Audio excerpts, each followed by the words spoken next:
What is good mga ka-champion, and welcome back to another video. Una-una sa lahat, thank you so much to all my TFP VIP champion students all over the globe, subscribers, followers, and sa lahat ng mga sumusuporta dyan. Alright? So for today's video, share ko lang sa inyo guys, bakit hindi kayo nagpo-progress as a beginner trader or even intermediate, iba naman advanced traders. Okay? So again, it all boils down to some key factors why you are not progressing. Okay? Number one na sa tingin ko personally, okay, is yung consistency. Okay? Bakit? Tandaan nyo guys, in order for you na magkaroon kayo ng consistent profits, you have to exert mo ng consistent efforts, lalo na kung nagsisimula kayo. Okay? Kaya, hindi kayo magtataka, no? Yung iba dyan, hindi nga skugon, okay, na ma-hype, okay, na mag-aaral like in about a week. And then, biglang mawawala. Mawawala yung motivation, mawawala yung dedication. Suddenly, yung interest nila ay babagsak, okay? So, again, guys, if you really want to succeed in this industry, or if you really want to improve personally, guys, magkaroon kayo ng time block para sa pag-aaral dito sa pag-trade. Okay? Make it a habit. Parang pag-toothbrush, okay? Like, twice a day, 3 times a day, okay? It doesn't matter if 10 minutes lang yun or 15 minutes, as long as you are being consistent of that. Okay? Tandaan nyo, trading is a skill. Hindi pwedeng ngayon masipag kayo this month, the next month wala na ulit kasi naging busy, may ibang priorities. Again guys, yan yung mga reason kasi bakit hindi nagpo-progress yung mga, I think, mga iba kong kilalang aspiring traders. Okay? Second is, you worry too much about capital. Okay? Tandaan nyo guys, sa trading, capital is later on. Ang kailangan nyo munang i-acquire is knowledge and experience. Okay?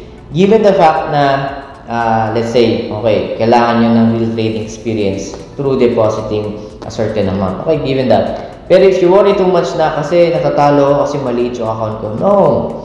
Tandaan nyo guys, we all started from nothing. We all started from small account. Okay, I started 5,000 pesos, roughly around $100, basic.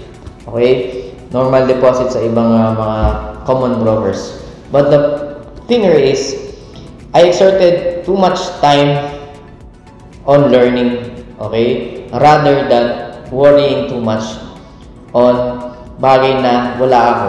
Okay, for example, I don't have like $500,000 or $10,000 of capital. Okay, for some, maswerte sila kasi they do have like ngayon, for example, some businessmen na nag-enroll, they do have budget talaga. Okay, so ang kailangan na lang nila is to acquire more knowledge. So again, nothing can beat you if you know more. Okay, so mag-focus kayo to acquire more knowledge rather than worrying too much on capital. Kaya yung iba, diba, na na-divert, na mag-goal sila of being funded. Nothing wrong with that. Okay? Pero tandaan nyo guys,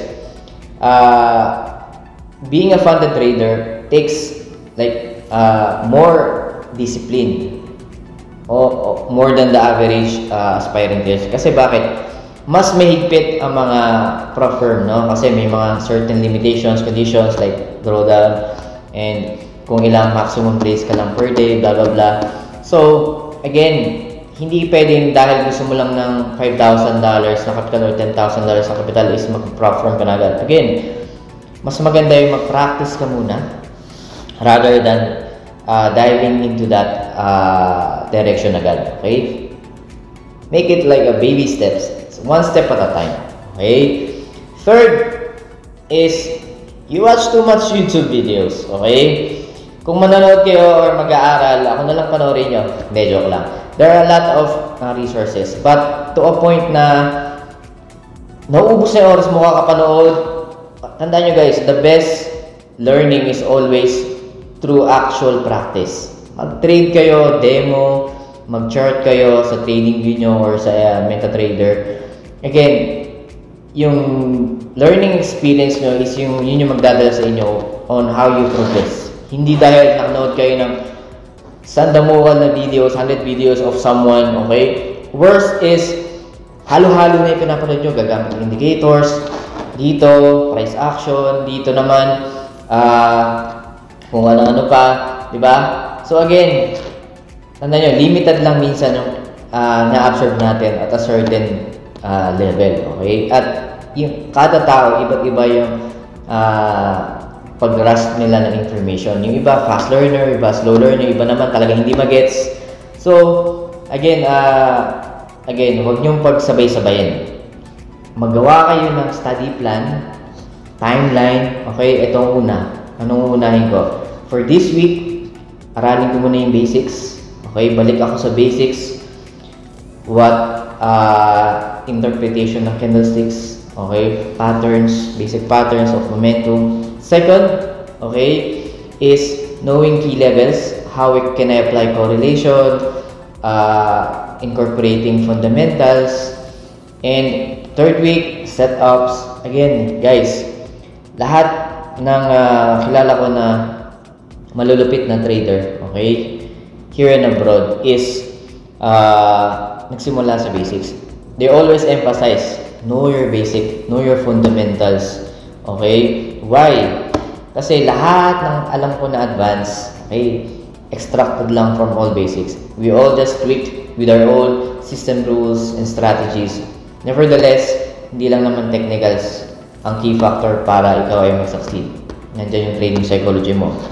Through what? Experience. Kaya nga sabi ko, guys, hindi masama mag-binge watch ng mga YouTube videos, okay? Lalo na magsisimula. But hindi doon mabubuhay, hindi ka doon matututo lang. You have to do it on your own. You have to apply it in your own trading.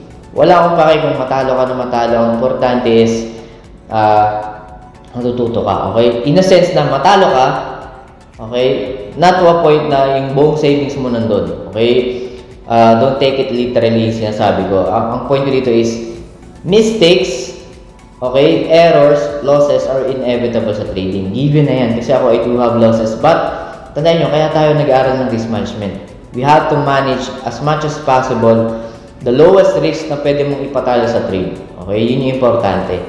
Hindi tayo pakumihan ng trade. It's all about quality trade setups rather than volume of trades. Kasi marami yung kilala, okay, scalper ka nga. Ang exposure naman ng capital mo is almost 40-50% na ng account mo. Okay? Which is wrong. Kaya, huwag kayo ma-hype dun sa mga high-risk traders, yung mga all-in, mga sobrang daming execution sa trade. Again, if you know what you're doing, you don't have to trade 20 executions at one time. Okay? Or 10 times, paulit-ulit. Okay? So, again, hindi tayo nagagamble. We are treating trading as a business, and as much as possible, all those professional traders, okay, they manage the risk well, and hindi yan yung too much profit flexing. Tandaan nyo guys, mag-ano kayo, walang masama dun sa, again, I respect all people na nag-profit flexing dahil kailangan nila ng attention, okay? Again, social media, it's all about attention, kailangan nila yan, but nevertheless, you have to be smart, okay? So again, yun yung mga factors why you don't progress. Take it seriously, and for sure, in a few months time, mag-improve kayo. Okay? So, I'm not saying I'm the best or whatever. Ang point ko dito is, I'm just sharing with you my own personal experience. Okay? What I struggled with before. Okay? So, again, yun lang, and I hope, okay, yung mga nagbalik loob, mamotivate kayo ulit, and yeah, God bless you lahat, and see you on the next videos, on our technical videos. Bye-bye. So, I just want to inform and announce that our TFE VIP Champion Student private Discord community is already up. And yeah, here we have several channels wherein we share our technical trading ideas among each other. And of course, we also have our weekly trade ideas para sa ating mga weekly forecast para sa mga currency pairs. And some announcement section. And of course, since tayo ay global. Of course, we have other students as well na galing sa mga ibang bansa overseas. So here we introduce ourselves and introduce kung saan tayo galing, sa bansa tayo ngayon, OFW man o hindi. But nevertheless, this is a healthy community para mag-share ng mga trading ideas para sa inyo guys. And hopefully, I will be putting up a server publicly para sa mga baguhan naman and those mga followers and subscribers natin. Alright? So yeah, this is just a minor announcement and hopefully guys, you can join us and make this community grow, lalo na sa ating mga estudyante nag-aaral. Alright guys, so mga baguhan pa lang. But nevertheless, everyone here wants to learn, wants to make profit from the market. But as much as possible, we're all equal in the eyes of the market. Alright guys, so that would be it. So yun lang and thank you very much. Alright.